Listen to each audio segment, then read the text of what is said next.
Even in well-run companies, 20 to 30% of all stock is dead or obsolete. Dead stock is simply inventory that doesn't move, tying up storage space and tying up cash. On average, companies are spending anywhere between 25 and 35% of their inventory value in carrying costs annually. Carrying costs being the price of actually storing and holding the inventory. This means that on average, companies that hold $1 million worth of inventory value per year, which is a very common number for even a small to medium-sized business, they're spending anywhere between $250,000 and $350,000 a year on financing, on depreciation, on insurance, on storage costs, on the logistics associated. For products that sell, you see, that's a cost of doing business. But for products that don't sell, this is just, deteriorating your bottom line. For dead stock, this is capital being misused, being wasted, down the drain. So now if you put these two facts together, which again are generalizations, they are industry averages. So about 20% of a firm's stock is obsolete, or it's considered dead stock, and they spend about 30% of their entire inventory value annually in carrying costs. You end up with about 6% of your total annual inventory value just wasted down the drain. So to put it simply, on average, for every $1 million that a company has in stock,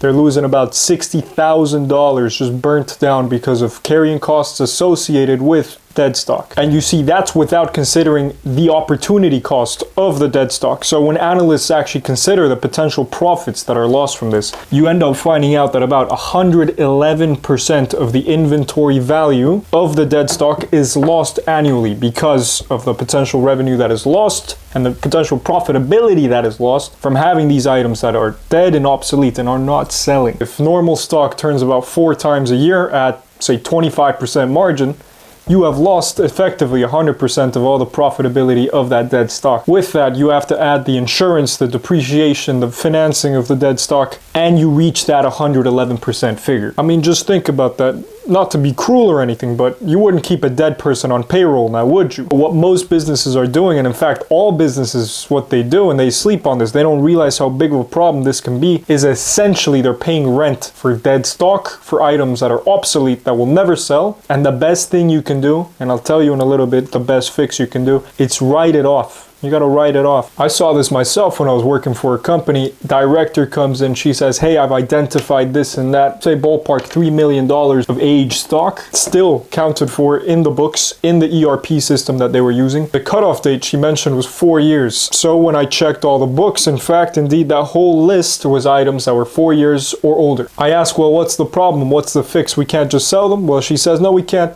sell them for a variety of reasons. We can't sell them. Capital is tied up. Costs are running through the roof. Can't we sell them? Can't we get rid of them? She said, we have to scrap them. Why?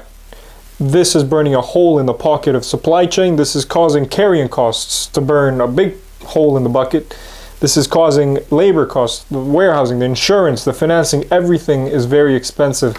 And she said, we got to write it off. The best thing we can do is write it off. Once written off, 200 cubic meters of space of warehousing were freed up, just like this. Annual holding costs were around $3 million actually that were saved. So for this company, it was a very unique case that they were going through. It didn't look like much, but for her end as well, it changed the financials. Now suddenly she's looking a lot better on paper as well. The supply chain doesn't have a bunch of holes in the bucket just leaking everywhere. It's a cost-efficient way of dealing with this sort of problem. And then I started looking online, and you see cases like electro components, where in just 2 years they scrap over 25% of their inventory, which was considered dead stock, and increase their profitability by 36 million pounds just in these 2 years. So this is the sort of cost saving that you can bring to your supply chain, bring to your company, to not just make a good name for your team, for yourself, for everybody that works with you, for your supply chain, but truly bring some great changes, free up a lot of this tied up capital, and stop relying on these 3PLs. Stop having all these things that empty your pockets for absolutely no reason. It's about being lean in the execution of processes in your supply chain, but it's also about considering the leanness of storage and considering the opportunity cost of holding too much stock, sometimes dead stock, and labeling, categorizing these things properly, and being able to press that red button, even though sometimes it may not seem like the obvious decision. When the numbers are laid out on the table, there's clear choices that can be made. And this is probably not the case for every situation, but for the situations that I have seen and for situations that have occurred with, say, companies like Electro Components, there's truly big room for growth and opportunity in this area. So once again, regarding this topic, for me, and after all the case studies that I have seen as well, writing it off or scrapping it had some immediate wins. It freed up a lot of space in the supply chain. That trickles down the entire supply chain. It got rid of financing costs, warehousing costs, insurance costs,